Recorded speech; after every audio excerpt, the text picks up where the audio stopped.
শাস্ত্র বলছে কেউ কাউকে সুখ দেয় না এই জগতে। কারণ একটা বড় বস্তু হলো জড় বস্তু কাউকে সুখ দিতে, খুব মূল্যবান কথা লিখে নিন।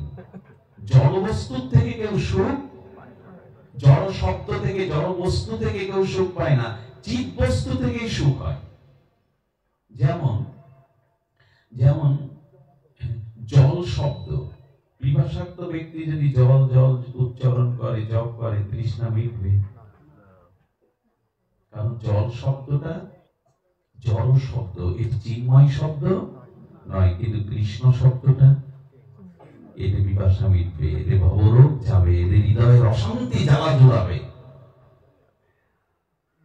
তৃষ্ণার্ত ব্যক্তি জল জল বললে তৃষ্ণা যাবে না, কিন্তু কৃষ্ণ কৃষ্ণ বললে ভব তৃষ্ণা ক্ষয় হবে। চিৎ বস্তু থেকেই আনন্দ আসে, জড় বস্তু আনন্দ আসে। এবং মজার কথা কি জানে, খুব দার্শনিক কথা। দার্শনিক কথা হলো জড় বস্তুকে বাধা যায় না, জড় বস্তুর সাথে সম্বন্ধ চিৎ বস্তুকেই বাধা যায়। তাহলে এই যে পিতা পুত্র স্ত্রী পুত্র এই যে বাঁধনে আমরা বেঁধে, বাবা কি শক্ত বাঁধন, কাটা যায়? বইয়ের শরীর খারাপ ছিল তাই কাল মাঠে যেতে পারেনি, কি বন্ধন। হ্যাঁ, শ্মশানে যাওনি, অমুক মারা গেল, কাল বিদ্যুৎ বিল জমা ছিল, 5,000 টাকা ফাইন কে দেবে বাবা? এই যে বন্ধন, এই বন্ধনটা বলো, এই বন্ধনটা আমাদের একটা ভান হয়েছে বন্ধনের। প্রকৃত বন্ধনটা গোবিন্দের সাথে ভক্তের হয়, চিৎ বস্তুর সাথে চিৎ বস্তুর বন্ধন হয়, জড় বস্তুর সাথে জড় বস্তুর বন্ধন হয় না। এক মূর্খ আমার মতোই গাধা চড়াতো দুটো, একটা দড়ি এনেছে আর একটা দড়ি গোয়াল ঘরে গিয়ে একটা তো বেঁধেছে আর একটা দড়ি নেই। তো করেছি কি, ওই হাত দিয়ে দড়ির মতো পেঁচিয়ে বসে বসে জিমাচ্ছে। ওই পথ দিয়ে এক মহাত্মা যাচ্ছিল, মূর্খ তো, মহাত্মা দেখে বলছে তো সারা রাত কষ্ট পাবে বেচারা, এইদিকে শোন। ওভাবে দড়ির মতো গলা জড়াই দিয়ে জিমাচ্ছে, বলে প্রভু দড়ি আনতে ভুলে গেছি, মালিক তো পিটাবে যদি চলে যায় রাত্রে, খেসারাত কে দেবে? বলেন আমি ওর বাগভাত দড়ি দিয়ে দিচ্ছি। বলে আপনার কাছে দড়ি কই? কিছুই তো নেই। এক কাজ কর, প্রতিদিন যেভাবে বাধার অভিনয় করিস ওর কাছে যা, কান ধর, ওই যে দড়িটা যেভাবে গলায় পড়া সেরকম ওর হাত ঘোরা, হাত ঘোরাবার অভিনয় কর, যেভাবে বাঁধতে হয় এরকম ওর অভিনয় কর, করার পর দেখবি থমকে দাঁড়িয়ে যাবে। ও কান ধরেছে, ওই যেভাবে প্রতিদিন গলায় দড়ি দিয়ে বাঁধে, পেঁচ দেয়, এভাবে একটু গিট দিয়ে দেয়, ওইভাবে অভিনয় করে থমকে দাঁড়িয়েছে। বাবা মন্দিরের কি শক্তি সাধু বাবা, বিনা দড়িতেই দাঁড়িয়ে গেল। সকাল হলে যেটার বাঁধন ছিল যেটা, ওটা খুলে দিয়েছে, ও চলতে শুরু করে, বলে হাট হাট ওয়ার যায় না। বলে তাই তো, যাচ্ছে না কেন?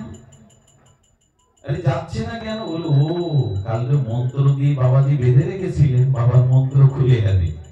বাবা বাবা আশ্রমে গিয়ে বলছেন ওই মন্ত্রটা আপনি খুলে দিন, না হলে ও যাচ্ছে না। বলে বেটা মন্ত্রতন্ত্র কিছু না, ওই যে কাল অভিনয় করে বেঁধেছিল, ও মনে করেছে আমি বাধা, হঠাৎ বললেও যাচ্ছে না, আবার অভিনয় করে এরকম খোলার মন্ত্রতে এরকম হাত ঘোরা, যেই ঘুরিয়েছে মনে করেছে খোলা। আমরা তেমনি আমাদের একটা ভান হয়েছে যে আমরা বাধা। এই জগতে কেউ কাউকে বাঁধতে পারে না। তাহলে মায়ের কোলে শিশুপুত্র মারা যেত না যদি বেঁধে রাখতে পারত। গোবিন্দই তোমায় ধরে রাখতে পারে, বন্ধনটা তার সাথে, আর কারোর সাথে তোমার কারোর সাথে তোমার চিৎ বস্তুর সাথে চিৎ বস্তুর বন্ধন হয়, জড় জড়কে বাঁধতে পারে। তাহলে দুটো অভিশাপ কি কি? স্বার্থ আর সশুভ বাসনা। গোপীদের সেটা কোথাও নেই। আত্মসুখ দুঃখ গোপীর নাহিক, জীবনে স্বপ্নেও তারা বিচার করে না নিজের কোন স্বার্থ গোবিন্দের কাছে আছে। আমাদের গোপীগণ, তোমরা আমার কাছে বর নাও। পূর্ণ পূর্ণিমা চন্দ্রের আলোকে গোপীর সাথে গোপীনাথ, তো গোপীদের বলছে বর নাও। গোপী হাত বাড়িয়ে বললেন বর দাও। বর দাও তুমি সুখী হও। এটা তো আমার সুখে কিছু চাইলে, তোমার তো কিছু চাইলে না। বলে তোমার সুখ ছাড়া, তোমার সেবা ছাড়া তো আমাদের চাওয়া পাওয়ার কিছু নেই জগতে। এটি বলে গোপী, এটি বলে গোপী। আত্মসুখ দুঃখ গোপীর নাহিক বিচার, কৃষ্ণ সুখে তো চেষ্টা মন। তাদের মন ব্যবহার চেষ্টা সব কার সুখের জন্য? কৃষ্ণ সুখের জন্য। এইটাই গোপী ভাব। আমাদের ভাবটা নিজে কি করে সুখ আদায় করবো, নিজে কি করে সুখী হব। কৃষ্ণ সুখ দুঃখ গোপীর চেষ্টা মন ব্যবহার, তবে যে দেখিয়ে গোপীর নিজে দোহকৃত। আরে বাবা কি প্রয়াস দিয়েছে। আচ্ছা তুমি বলছো গোপীদের দেহ সুখ আত্মসুখ ব্যবহারে পাওয়া যায় না, তো গোপীরা অলংকার করেছে কেন? গোপীরা এই করণে দুল, চরণে নুপুর, বাজুমন্ত, খোপাই কুসুম ফুলের, মল্লিকা ফুলের বিননি, এগুলো সেজেছে কেন? দেহের সুখ যদি গোপীর না থাকবে, বিচার না থাকবে, সেজেছে কেন? প্রশ্ন তো আসবে, আসবে কিনা? সাজলো কেন গোপীরা? বললেন আত্মসুখ দুঃখ গোপীর নাহিক বিচার, কৃষ্ণ সুখে তু চেষ্টা মন ব্যবহার, তবে যে দেখিয়ে গোপীর নিজ দেহ প্রীত। নিজ দেহকে ভালো না বাসলে কেউ সাজে? সাজগোজ করে কেন? আমি একবার আমার বোধাটা একজন বিখ্যাত কীর্তনিয়া, মহিলাদের কি বলে, যাই হোক, এসেছিলেন। আকাশে মেঘ, হাজার হাজার শ্রোতা আমাকে অনুরোধ করছে, বাবা কীর্তনিয়াকে একটু তাড়াতাড়ি তুলুন, ঘন কালো মেঘ, কখন লন্ডভন্ড হয়। হাত জোর করে গিয়ে বলছেন, দিদি ভাই একটু তাড়াতাড়ি নিন। ৪৫ মিনিট শুধু সাজতে লাগলো, এর মধ্যেই আসলে এসেই ঝড়, আর যাবে কোথায়, সব লন্ডভন্ড। এত যদি সাজি, দেহকে সাজিয়ে কি পাবো? যদি দেহকে সাজাতে হতো, ভগবান শঙ্কর চিতাভস্য মাখত না। হাসপাতালে যাবেন মাঝে মাঝে ২৫০ বেডে, হাসপাতালে যাবেন, দেহের সাজের কথা ভুলে যাবেন ওখানে গেলে। ওই যে রোগের যন্ত্রণা, কারো গা বসে গেছে, ফুলে গেছে, বিবর্ণ, কারেন্টের থেরাপি না কি দেয় ক্যান্সার হলে, কেমোথেরাপি, দেখবেন কিভাবে পুড়ে গেছে। এই দেহকে বাইরে সাজিয়ে লাভ কি, যদি কৃষ্ণ অনুরাগে, ভক্তি অনুরাগে হৃদয় না সাজলো? আসলে প্রকৃত সৌন্দর্য সাজে আসে না, প্রকৃত সৌন্দর্যে মনের সদ্গুণের দ্বারা, সদ্ভাবনার দ্বারা। এটি সৌন্দর্যের উৎস, এটি সৌন্দর্য। মদ মলে তোয়ালি দিয়ে যদি মদের বোতল ঢেকে রাখেন, ও তোয়ালে তুললে মদের বোতলের আর আদর হয় কি? এর ভিতরে তো ওই রক্ত মাংস, পুরুষ নারী ভরি, এগুলো। বাইরের সাজার ভাবটা একটু পিছিয়ে আসতে হবে। আত্মসুখ দুঃখ গভীর নাহিক, ওই যে দেহ সুখের তাদের বিচার নাই। গোপীদের কাছে উদ্ধব গিয়ে প্রশ্ন করেছিল, আমি 10 মাস থেকে গেলাম ব্রজে, তোমাদের কাপড় কোনোদিন শুকনো দেখলাম না কেন, ভিজে কেন?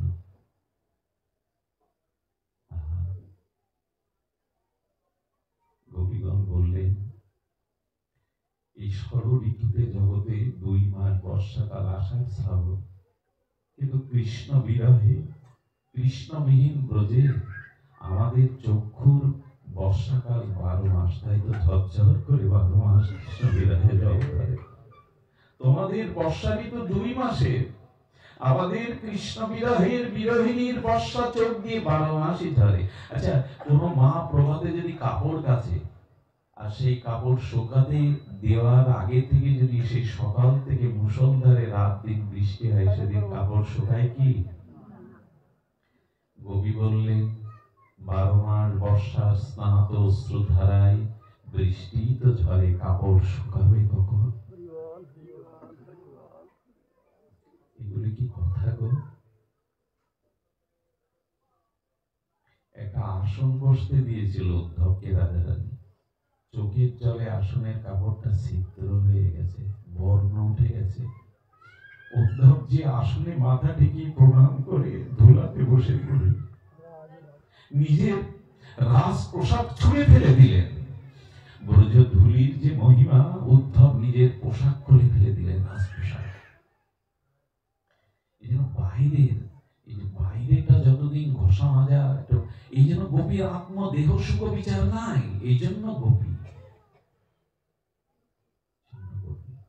তবে যে দেখিয়ে গোপীর নিজ দেহ প্রীত, নিজের দেহে প্রীতি না থাকলে, সৌন্দর্য থাকলে সেজেছে কেন? সেও তো কৃষ্ণের লাগি জানিও নিশ্চিত। সেজেছে কেন? সেটাও কৃষ্ণ সুখের জন্য। আমি সুন্দর পরিপাটি রূপে গেলে প্রিয়ের সুখ হবে বলে। আচ্ছা, আপনার পুত্রের মুখটা তো বাড়িতে সব সময় দেখেন, কিন্তু সেজে গুজে আলতা পরে টরে এসে যদি বলে বাবা কেমন সেজেছি, পিতার একটু আনন্দ হয় না, করে নিতে ইচ্ছে করে না? আমরা যদি অলংকারে শালাঙ্কারা করে সেজে যাই, গোবিন্দ সুখী হবে। তার মানে ওরা নিজের অঙ্গ আবরণ ভূষণ করেছে, সেটাও গোবিন্দের আনন্দের জন্য। সেও তো কৃষ্ণের লাগি জানিও নিশ্চিত।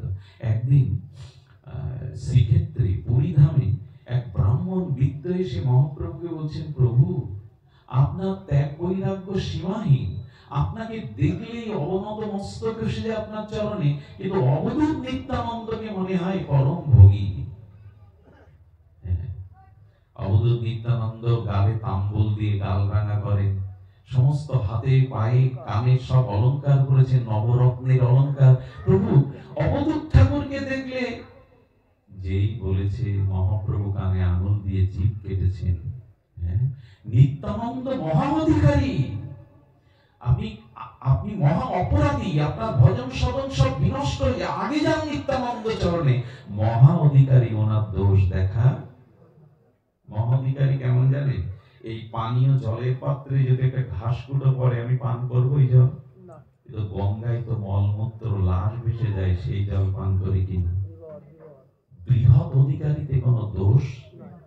রান্নাঘরের চুলোর আগুন, ধোঁয়াটা রান্নাঘরে ঝুলকালি পড়ে, আকাশে উড়ে গেলে মেঘ হয়। বৃহত্তম বস্তুতে দোষ আসে না, আসে না। এই জন্য কোথায় আস্বাদন করছিলাম? নিত্যানন্দ প্রভুকে, উনি মহা অধিকারী। নিত্যানন্দ, দেখবেন নিত্যানন্দকে অনাদর করে যারা গৌর গৌর করে, তারা বঞ্চিতই হবে, কোটি জন্মই বঞ্চিত হবে। মহাপ্রভু বলেছেন, দিনন্তে যে নিতাই বলে একবার, সে হয় আমার, আমি হই তার।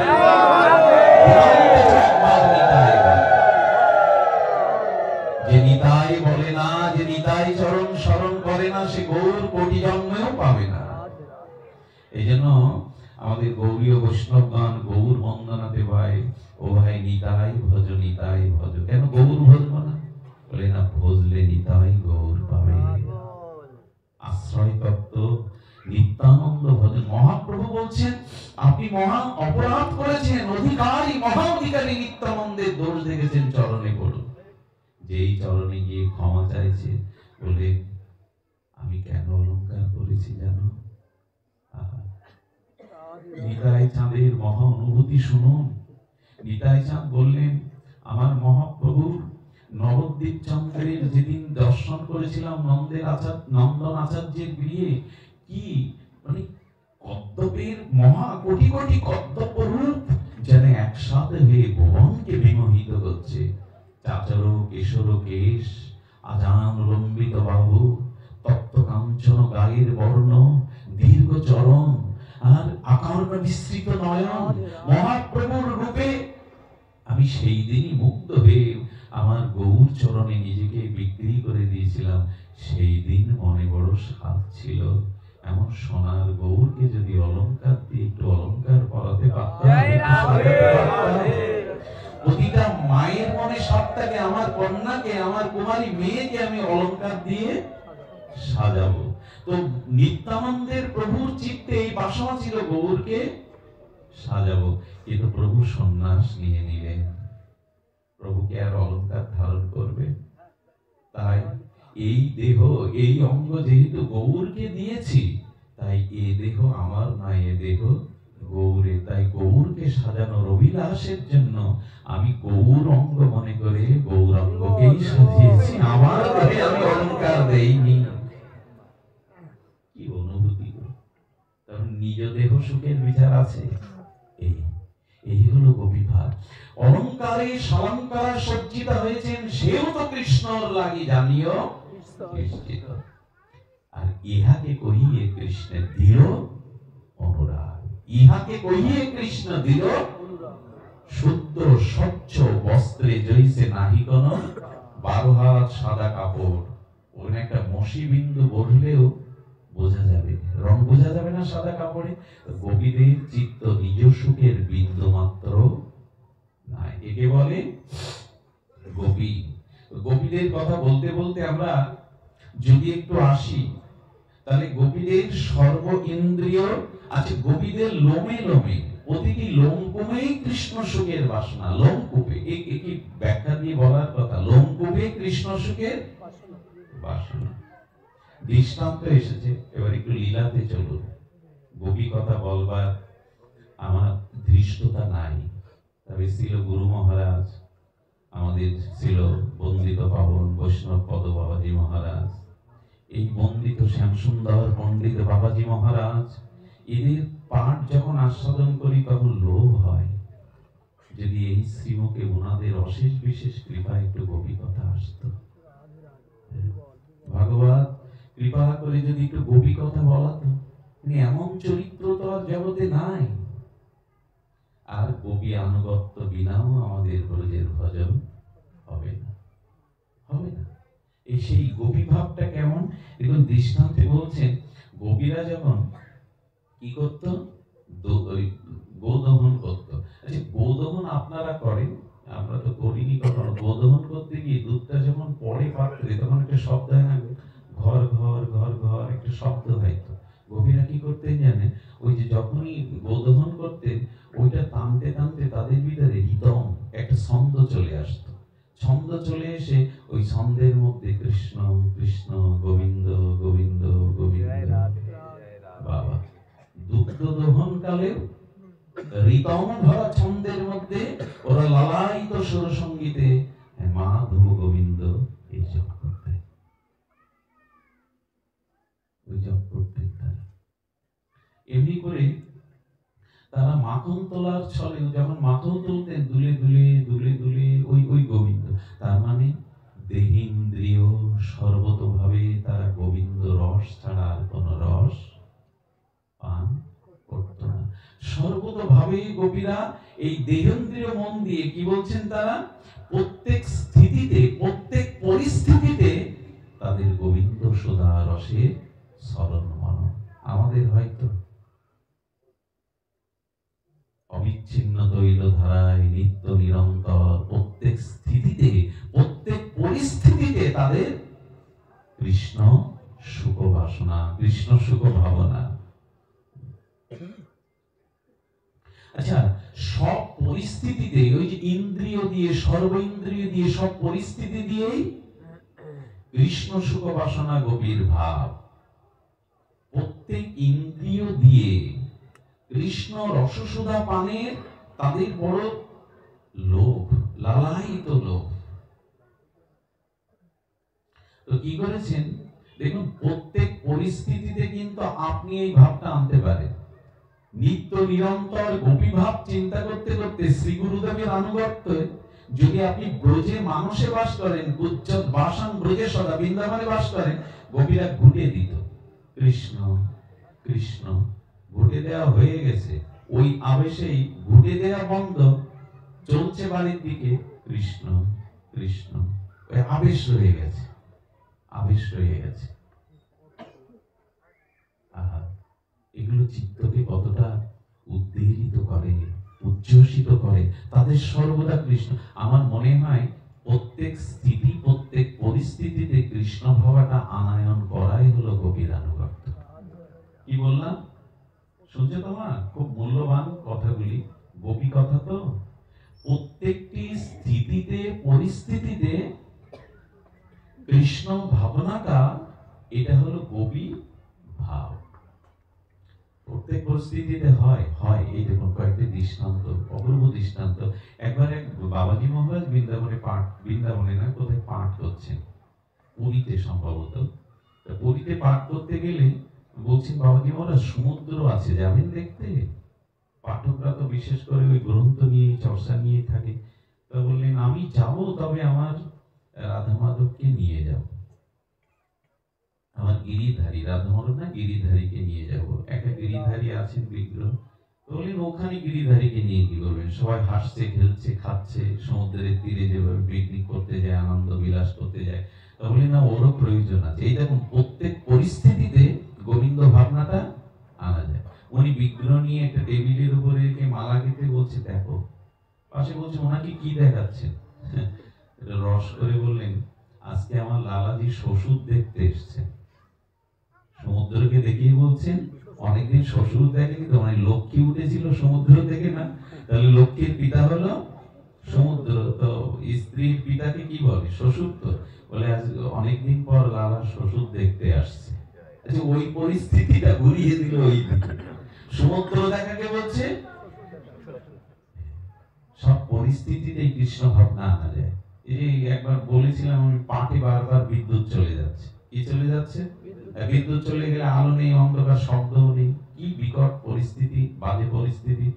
কিন্তু পাঠক ঠাকুর বললেন সব পরিস্থিতিতেই, সব স্থিতিতেই যদি গোবিন্দ দেয় তাহলে ওনার মাথা খুলে গেল।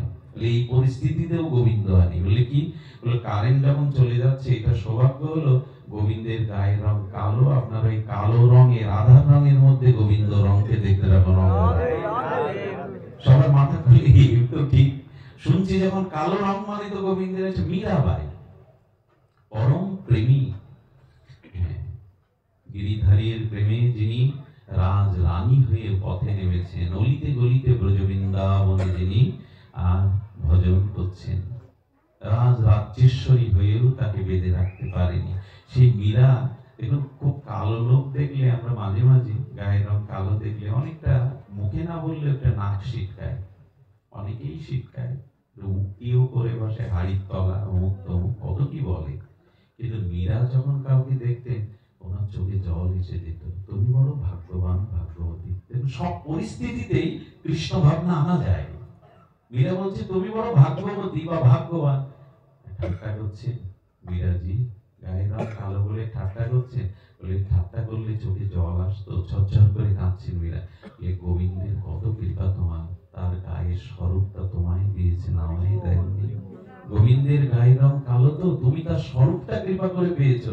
দেখো আমি কেমন গৌরী, আমি তার স্বরূপ পাইনি। কেউ যেমন বাঁকা হয়ে দাঁড়াতো তখন বলতো কি ভাগ্য তোমার, তুমি ত্রিভঙ্গ ললিত ধামে গোবিন্দের মতোই দাঁড়িয়েছো। সব পরিস্থিতির মধ্যে। আচ্ছা প্রহ্লাদকে কালকূট বিষ দিল, বিষের রং কি? বিষের রং কি? কালো। নীল পরে হয়, প্রথমত কালো। খুব গভীর বিষের রং হয় কালো। কালো বিষ এনেছে। প্রহ্লাদ বলছেন এটা কি এনেছো? তো হিরণ্যকশিপুরের যারা দাস তারা বলছেন প্রসাদ এনেছি গো, চরণামৃত খাও। বিষ খাইয়েছে মাত্রে, চরণামৃত। বলি চরণামৃত তো কালো হয় না, প্রহ্লাদ তো শিশু, চরণামৃত তো কালো হয় না। ভ্রমর আসছে না, পোকা আসুক ভ্রমর আসুক, ভালো ঘোরো। গোপিকতা বললেই আসবে, ভ্রমর আসবে। ভ্রমর তো এসেছিল রাধারানীর চরণের কাছে। কিছু কিছু লক্ষণ খুব মাঝে মাঝে ধরা পড়ে। একবার একটা বিড়ালের কথা বলছি আমি, একটা বিড়ালের দৃষ্টান্ত। 200-500 শ্রোতা সে ডিঙিয়ে লাফিয়ে আমার পায়ের কাছে এসে বিড়ালটা বসলো। দৃষ্টান্তটা বিড়ালের। কিছু কিছু অলৌকিক ঘটনা। একবার সাপের কথা হচ্ছে, আসরের মধ্যে দিয়ে সাপটা ব্যাসাসনে আসে। কিছু অদ্ভুত জিনিস ঘটে। কিছু কিছু ক্ষেত্র আছে যারা অনুষ্ঠান দেয়, ভাগবত সাক্ষাৎ ভগবান তো, এখানে যা কিছু ঘটে একটা অলৌকিক কিছু ঘটে যায়। আপনাদের মতো শুদ্ধ মহাত্মারা, বাবাজির মতো শুদ্ধ আচার্য যদি থাকেন, এটা ঘটে যায়, অনেক কিছু ঘটে যায়। তো আস্বাদন করছিলাম, প্রহ্লাদ বলছেন কালো কেন চরণামৃত? বদমাইশেরা কি বলছে জানি, বিষ খাওয়াবে তো। বললেন তোমার গোবিন্দের গায়ের রং কি? তো ওকে অভিষেক করা হয়েছে, ওই রঙেই তো কালো হয়ে গেছে। বলে তাই নাকি? তখন ওর আগ্রহ বেড়ে ওই সেই বিষই চরণামৃত মনে করে যেই পান করেছে চরণামৃতর গুণে নাচতে শুরু করেছে, প্রহ্লাদ কীর্তন করতে শুরু করেছে। সকাল থেকে সন্ধ্যা কীর্তন। বলি মরে না কেন বেটা, কালকোট বিষ খাওয়ালাম। হ্যাঁ, প্রহ্লাদকে বলছেন এই কি ফিরা, এই তোমার কাণ্ডটা কি, তো কালকোট বিষ। বলি তোমরা বিষ দিতে পারো, কিন্তু আমার বিশ্বাস ছিল গোবিন্দের অভিষিক্ত চরণামৃত, এই জন্য তো আমি অমৃত হয়েছি। সব পরিস্থিতিতে ভগবানের ভাব আনা যায় কিনা, এমন বিষম পরিস্থিতিতেও ভগবত ভাব আনা যায়। শুধু এইটাই সাধু সঙ্গ ভাগবতের কাছ থেকে নিতে হবে, যে কোনো স্থিতি পরিস্থিতিতে যেন ভাবনাটা গোবিন্দ মুখী থাকে। গোপীদের তাই ছিল।